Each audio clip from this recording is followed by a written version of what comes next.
Sorry I'm late. I was just in the 70s with Brother Stokely Carmichael and Huey Newton. Power to the people. This is take one of the Time Traveler interview. How are you doing today, sir? I'm doing fine. How are you? I'm pretty good myself. So let's get down to business. Can you tell me, please, what you do? I am a time traveler. Wow. Have you gone anywhere special as a time traveler? Actually, I have. I went to 1775 in Philadelphia with the Continental Congress, and I witnessed Patrick Henry give his speech of "Give me liberty or give me death."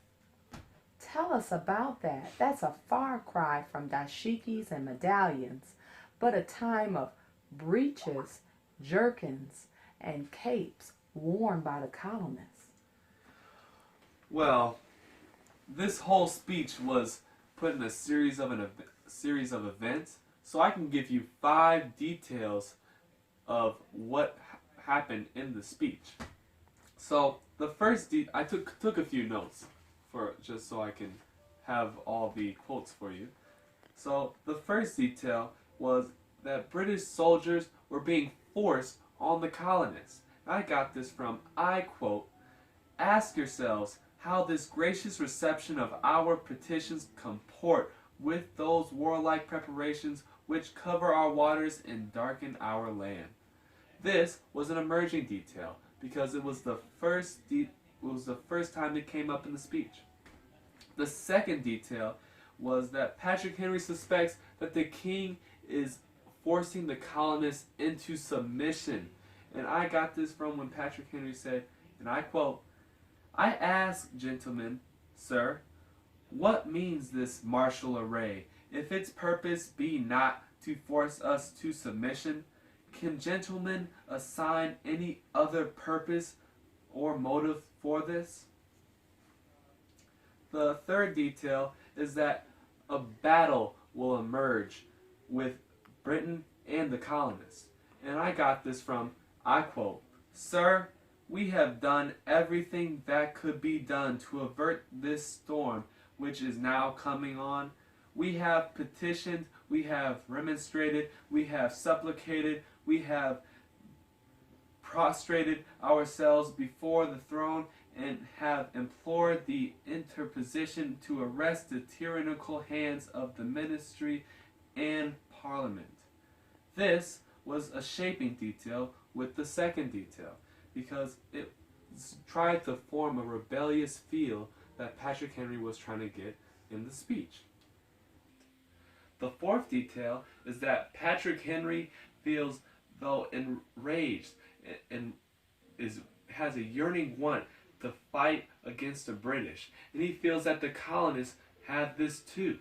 And he says, and I quote, "They tell us, sir, that we are weak, unable to cope with so formidable an adversary. Sir, we are not weak. If we make a proper use of those means which the God of nature hath placed in our power, the millions of people armed in the holy cause of liberty in such a country as that which we possess are invincible by any force which our enemy can send against us." This is a shaping detail because it is also forming a rebellious feel against the British soldiers. The last detail I got from watching Patrick Henry's speech is that he would rather die than live another day without liberty or justice. And I got this from the amazing legendary saying, and I quote, I know not what course others may take, but as for me, give me liberty or give me death." Wow, this is amazing.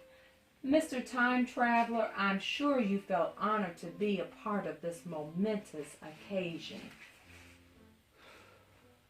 Thank you. Can you tell me Patrick Henry's true purpose of writing this speech? Why, yes, I can.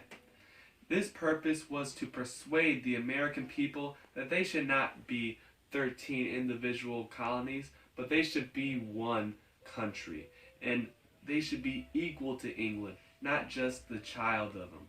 And Patrick Henry says the only way to get the respect of England is through war. And he puts the events in order to show how much Britain has done the colonies wrong, to make them angry, to make them feel that they need to fight against Britain. And since Britain was preparing for a war, Patrick Henry says, let's give them one for liberty and justice for all. Thank you for your time, sir. Thank you. Thank you for sharing my story with the people.